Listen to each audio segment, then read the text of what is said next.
We're not stopping there. Right now, Class 287 will take us further into the legendary tales of the Middle East with the story of Aladdin and his enchanted lamp.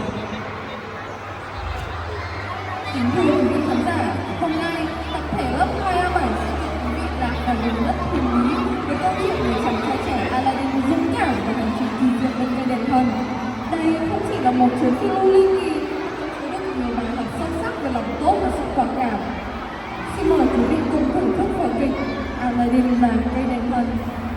Dear audience, today, Class 287 invites you to step into a mystical world through the tale of a brave young man, Aladdin, and his magical journey with the enchanted lamp.